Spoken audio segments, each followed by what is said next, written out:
6.000 cruces, 6.000 corpos, pendurados ao longo de uma estrada de quase 200 quilômetros de comprimento. Cada passo nesta estrada cheirava a morte, a madeira queimada e a dor humana. Segundo o testemunho de Apiano, os corpos estavam pendurados desde Capua até as próprias portas de Roma. Um castigo que deveria arrefecer qualquer coração onde ainda fervilhava a ideia de revolta. Mas será que Roma conseguiu realmente vencer pelo medo? Ou tornou-se ela própria sua prisioneira? Naqueles anos, por volta do ano 71 a.C., Roma mal se tinha recuperado do pesadelo da revolta de Espartaco, o gladiador que ousou desafiar o próprio império. A revolta durou 2 anos, e sob as suas bandeiras lutaram dezenas de milhares de escravos, fugitivos e soldados. Quando tudo terminou, Roma não queria apenas a vitória, queria a vingança, uma lição gravada na consciência de todos. Esta forma de intimidação era chamada de crucificação. A morte na cruz não era tanto uma execução, mas sim um espetáculo público de dor. Não era um golpe rápido de espada, mas uma morte lenta sob o sol, onde o próprio corpo se tornava um aviso. Os romanos usavam-na para escravos e traidores, aqueles que não podiam ser mortos com honra. É possível imaginar, dia após dia, em ambos os lados da estrada, estavam cruzes. Centenas. Depois, milhares. Plutarco escreveu que os crucificados permaneciam pendurados até que os seus corpos começassem a decompor-se com o tempo e pelas aves. Roma transformou a Via Ápia, um símbolo de comércio e poder, numa estrada de medo. A tática de intimidação usada pelos romanos tinha o seu nome, metus romanus, o medo romano. Era um instrumento de poder, não apenas vencer o inimigo, mas tornar a própria ideia de resistência impossível. Assim como hoje os exércitos demonstram força através de imagens de satélite e drones, Roma demonstrava-a então através de cruzes e corpos. Mas o que levou pessoas, acostumadas à disciplina de ferro, a tais medidas? A resposta reside mais fundo, no próprio medo de que Roma um dia pudesse cair, não por um inimigo externo, mas pelos seus próprios escravos. Afinal, Espartaco não era um rei, um general ou um líder. Ele era um homem da arena, da poeira, do sangue e da areia. O sistema de escravatura, sobre o qual se alicerçava toda Roma, começou a ruir. Por diferentes estimativas, o número de escravos na Itália naquela época excedia 2 milhões, quase um terço da população. Quando a revolta irrompeu, ficou claro: se eles se unissem, as legiões poderiam revelar-se impotentes. Por isso, as crucificações ao longo da estrada não eram apenas um castigo, mas também um pilar de segurança para todo o sistema. Esta estrada, a Via Ápia, construída séculos antes da revolta, tornou-se a fronteira entre o mundo da liberdade e o mundo da submissão. Cada transeunte deveria ver.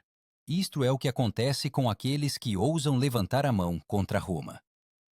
Mas mesmo nesta escuridão, permanecia uma sombra de dúvida. Afinal, o medo é uma arma que com o tempo se volta contra o seu dono. Quando os soldados construíam cruz após cruz, será que algum deles não se perguntava: e se um dia formos nós a estar nestas estradas? Desta pergunta começa a história do mais cruel ataque psicológico de Roma. Um ataque onde o principal inimigo não foi o exército de Espartaco, mas a consciência humana. Quando a guerra terminou, o campo sob Petélia estava coberto de corpos. Plutarco escreveu que Espartaco caiu abrindo caminho até Crasso, lutando até o último suspiro.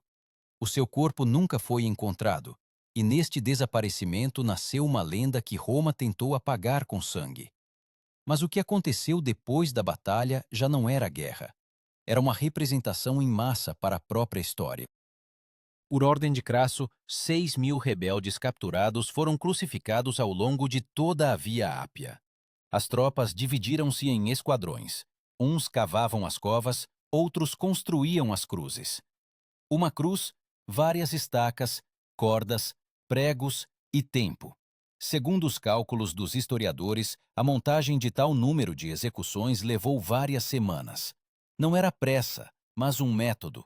César mais tarde chamaria tais ações de intimidação através da ordem. demonstratio disciplinae. Para os romanos, tal procedimento não era apenas um ato de punição. Obedecia a uma lógica militar. O efeito psicológico deveria ser máximo. Cada cruz, uma mensagem. Cada escravo, cada comerciante, cada soldado que passasse pela estrada deveria ver e memorizar que contra Roma não havia salvação. A crucificação como forma de execução tinha um significado especial. A morte podia durar de 1 a 3 dias. O homem pregado à madeira asfixiava-se gradualmente, à medida que os músculos não suportavam o próprio peso. Por vezes, para acelerar o fim, partiam-lhe as pernas. Mas Crasso não tinha pressa. Ele queria que os executados guardassem a estrada com o seu sofrimento. Os romanos chamavam a isso exemplum, um exemplo, um modelo de punição que deveria ser lembrado por séculos. Esta palavra mais tarde tornar-se-ia a raiz para comportamento exemplar. Mas naquela época, exemplum significava apenas uma coisa: medo. Aqueles que passavam ouviam os gemidos dos vivos e viam os corpos dos mortos. Os historiadores escreveram que o cheiro era insuportável. O vento do mar trazia a putrefação até as vilas mais próximas. Até os legionários endurecidos desviavam o olhar. E, no entanto, Crasso ordenou que ninguém fosse removido até a decomposição completa. Parecia que a vitória tinha sido alcançada. Mas na sombra deste horror amadurecia outra ameaça, pois tal demonstração de força revelava uma fraqueza, o medo da repetição. Para um império construído sobre a ideia de ordem, a revolta de escravos era como uma rachadura nos alicerces. Foi então que surgiu a ideia que mais tarde se integraria na estratégia de supressão de revoltas. A intimidação não pela espada, mas pela imagem. Os romanos chamavam a esta abordagem terror visibilis, terror visível. A sua força residia na constância. O medo deveria viver mais tempo do que o sofrimento. A Via Ápia tornou-se o primeiro eixo de intimidação em massa na história. Hoje, isso pode ser comparado à forma como os estados modernos exibem poder através de desfiles militares, colunas de tanques ou imagens de satélite de cidades destruídas. Naquela época, tudo isso era substituído por cruzes, de madeira, em decomposição, mas eternas na memória. De acordo com dados arqueológicos, os vestígios de estacas de madeira encontrados ao longo do antigo traçado da Via Ápia correspondem de facto às descrições dos autores antigos. Os investigadores acreditam que parte das cruces permaneceu de pé durante anos, até que a madeira se desfez por si mesma. Crasso entendia. A vitória tiña de ser visível. Ele ordenou que os corpos não fossem removidos até se desintegrarem sob as chuvas e o sol. Isso não foi apenas uma punição. Foi uma afirmação de poder, escrita em carne.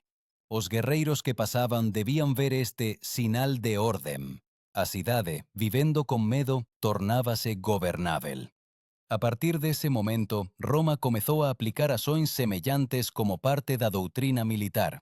No Oriente, na Judeia, nas décadas seguintes também surgiram estradas do medo. Tácito escreveu sobre milhares de crucificados após as revoltas em Siracusa e Jerusalém. Mas nenhuma delas se compara à Via Ápia. 6.000 cruces, estendendo-se até o horizonte, não eram apenas uma punição. Era a arquitetura do medo. Um ataque psicológico onde o sofrimento se tornou a arma e a própria memória humana o alvo. E, no entanto, neste teatro de morte há um paradoxo. Quanto mais Roma tentava apagar a memória da revolta, mais profundamente ela se gravava na história. Cada cruz tornou-se um lembrete do homem que um dia ousou desafiar o império. Assim nasceu uma nova era. Uma era em que o poder compreendeu. Controlar o corpo é fácil, mas muito mais difícil é controlar a memória. E a memória, tal como a estrada, estendia-se para além, até as portas de Roma. Quando os últimos gritos silenciaram, começou o silêncio, aquele que é mais pesado do que qualquer som. As legiões de Crasso alinharam-se ao longo da estrada, observando o sol nascer sobre milhares de cruzes. Não era o fim da revolta, mas o início de uma demonstração de poder. Nesse momento, Roma compreendeu definitivamente que se podia governar as pessoas não só pela espada, mas também pelo medo, que se tornou tão tangível quanto o ferro das suas armaduras. Ao amanhecer, uma procissão começou ao longo da Via Ápia. À frente, legados, representantes militares do comandante. Cada um deles era responsável pelo seu trecho do caminho. Eles próprios garantiam que as cruzes estivessem alinhadas, como soldados num desfile. Um símbolo de poder exigia precisão. Mesmo a morte em Roma tinha de ser disciplinada. No exército romano, a ordem era responsabilidade de um oficial chamado prefeito do acampamento, praefectus castrorum. Ele era responsável não só pelos acampamentos, mas também pela organização do espaço de guerra. Naqueles dias, a Via Ápia transformou-se num gigantesco campo de morte, e Crasso, no arquiteto de uma catástrofe psicológica. As fontes romanas indicam que durante várias semanas ninguém se atreveu a viajar por esta estrada à noite. Os comerciantes esperavam o amanhecer para passar pelas cruzes, e as caravanas de soldados marchavam em silêncio, ouvindo apenas o bater das bandeiras ao vento e os gritos dos corvos. Era uma paisagem sonora de medo. Um som em que o poder ressoava mais alto que o aço. Lívio escreveu que foi a partir desse momento que os comandantes romanos começaram a considerar a intimidação como um elemento estratégico. O medo tornava-se um recurso, como pão, armas ou ouro. Ele alimentava a disciplina. Ele suprimia a dúvida. Ele construía a ordem. Achados arqueológicos confirmam a escala desta ação.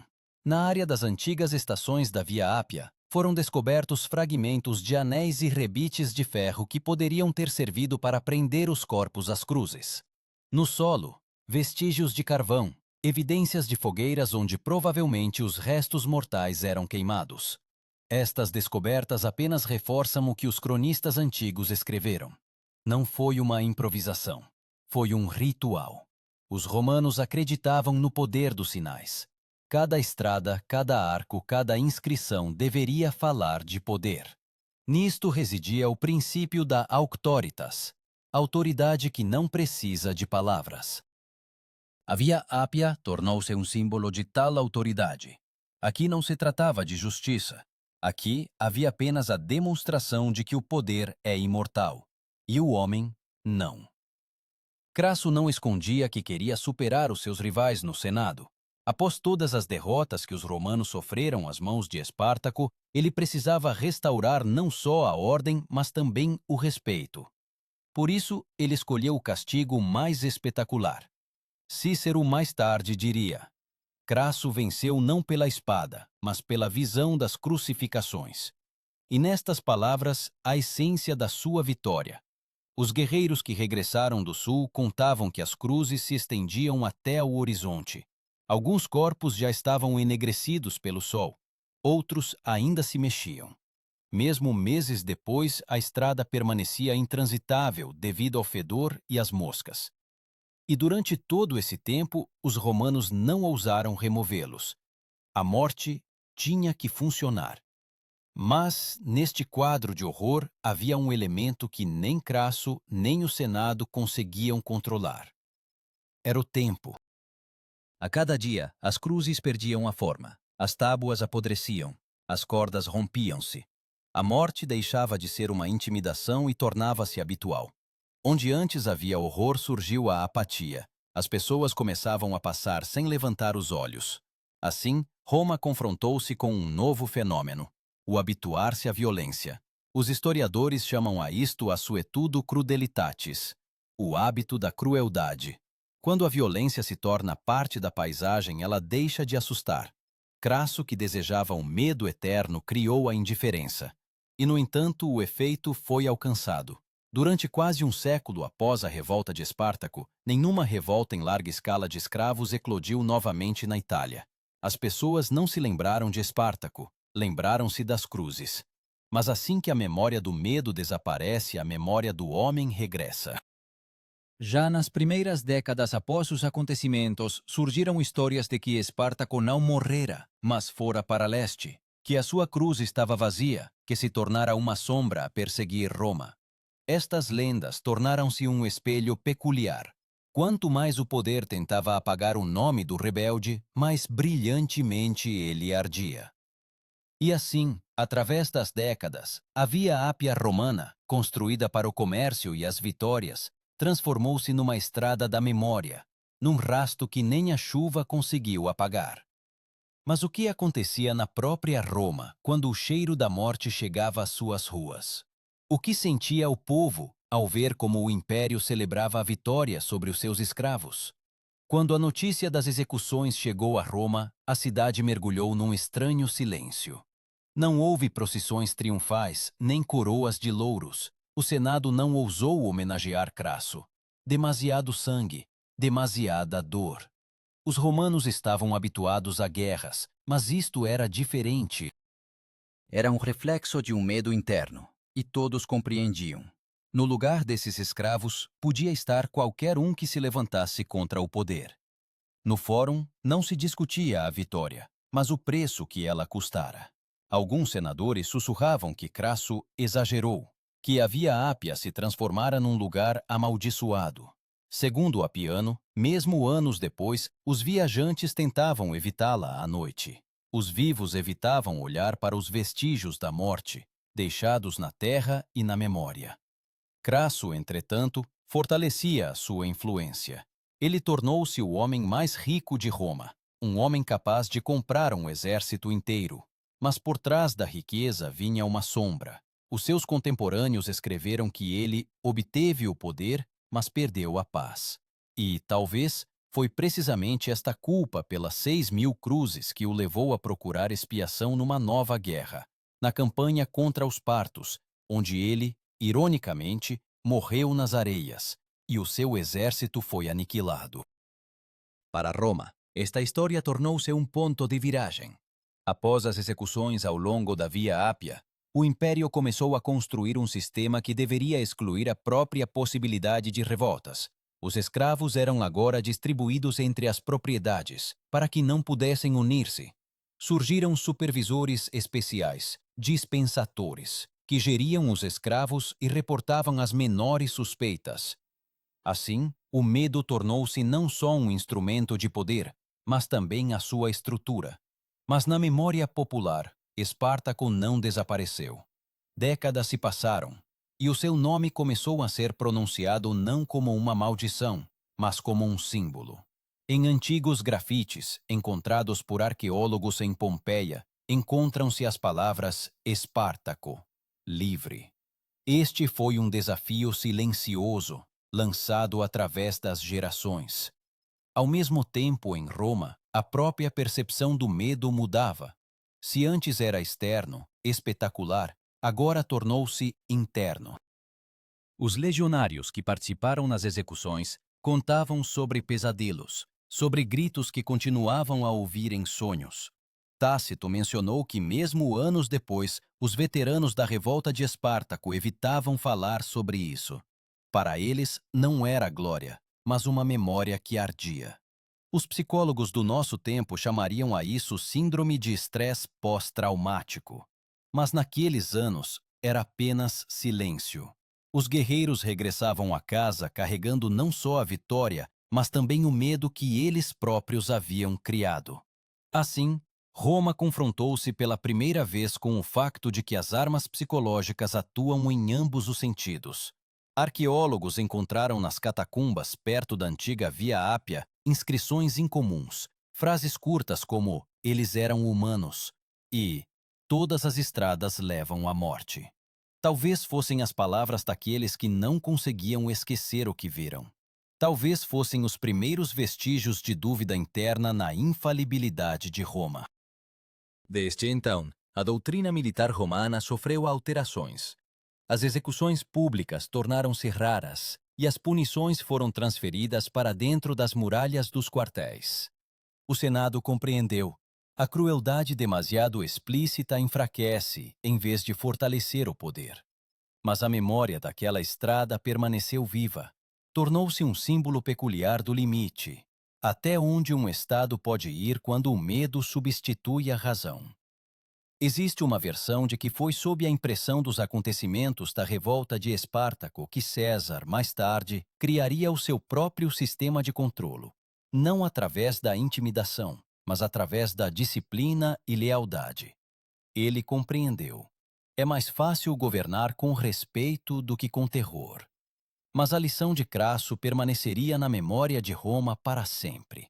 Contemporâneos escreveram que, ao passar pela Via Ápia limpa, era possível distinguir manchas escuras no solo, como se a própria terra tivesse absorvido o sangue. Mesmo décadas depois, os habitantes locais evitavam plantar árvores ao longo das margens. Diziam que a terra ali não queria crescer. Esta imagem, embora poética, parece demasiado precisa. Do medo, nada nasce. No entanto, foi precisamente deste horror que surgiu um mito. Quando o império caiu, séculos depois, Espartaco tornou-se um símbolo de resistência à opressão. O seu nome regressou repetidamente, em poemas, peças de teatro, lendas. E Crasso permaneceu apenas como o homem que construiu a estrada mais terrível da história. Mas por trás desta estrada esconde-se uma questão que não desapareceu nem hoje. Onde termina o poder e começa a crueldade? E pode um Estado que uma vez escolheu o caminho do medo, alguma vez desviar-se dele?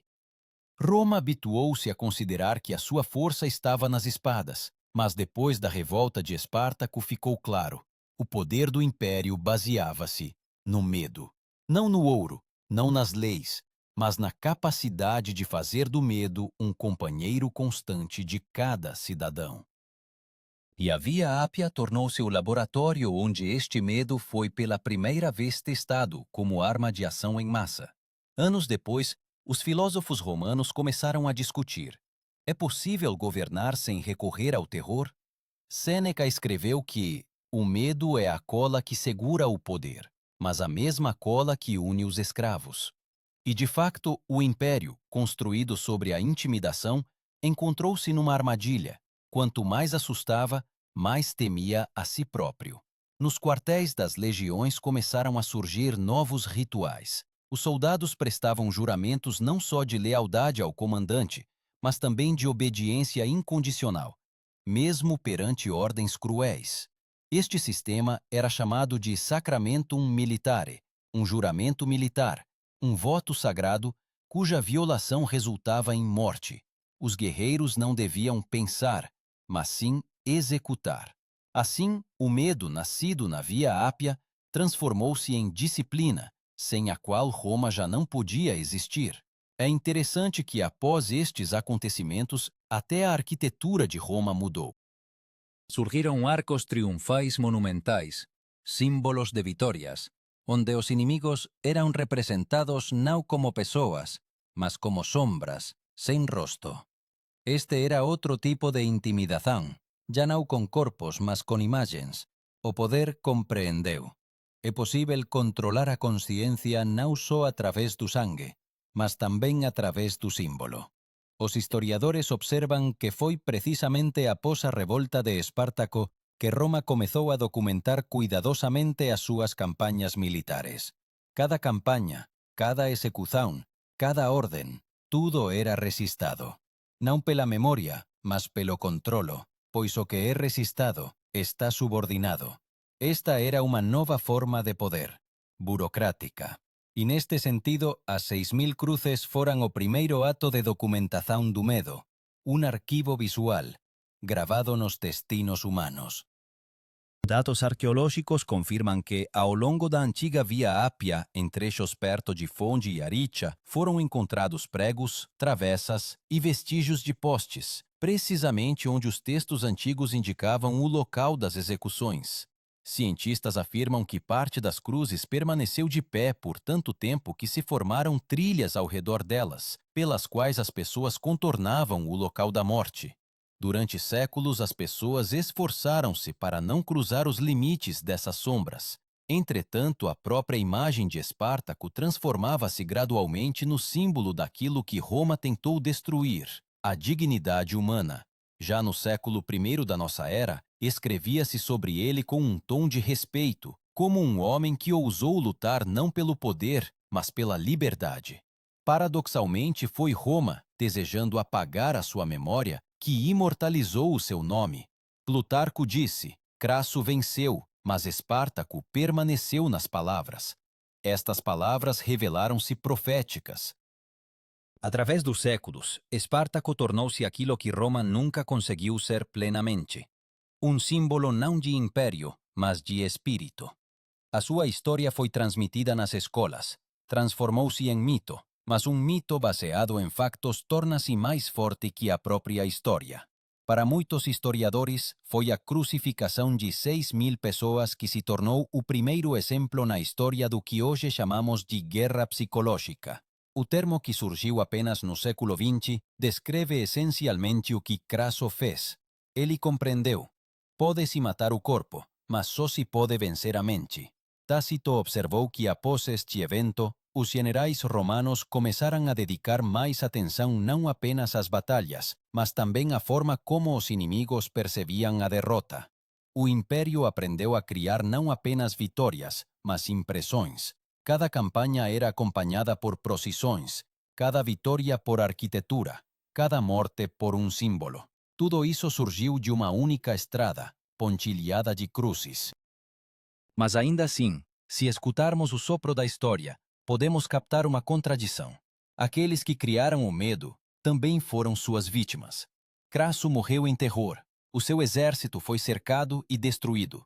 Os partos encheram a sua cabeça e mãos com ouro derretido, um símbolo da sua ganância e vaidade. Parecia que o próprio destino devolveu a Roma a dor que ela semeara na sua terra. E assim, quando tudo passou, Roma ficou com uma memória que não podia ser apagada. 6.000 cruzes tornaram-se não apenas um castigo, transformaram-se num espelho. Nele, o império viu a si mesmo, cruel, brilhante, mortal. Mas enquanto essa memória vivia, Roma ainda parecia eterna. A questão é apenas o que acontece quando o espelho se quebra, quando o medo, que se tornou uma arma, deixa de funcionar, quando a estrada, outrora cheia de corpos, se torna apenas uma estrada.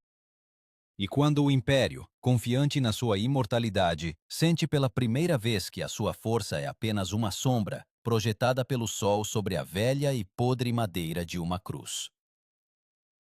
Séculos se passaram.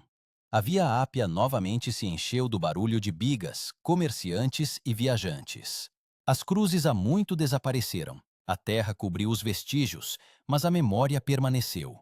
Cada pedra desta estrada lembrava o som dos martelos e os gemidos dos condenados. Historiadores diziam que foi aqui que Roma se viu pela primeira vez sem máscara, não como uma civilização, mas como um império do medo.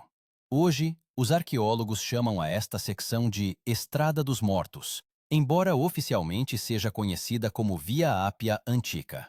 E, no entanto, mesmo depois de 2.000 anos, de pé sobre estas antigas lajes, pode-se sentir aquela mesma pesadez, como se a terra ainda respirasse medo. Mas se ouvirmos com mais atenção, por baixo desse medo ressoa outra coisa: a teimosia humana.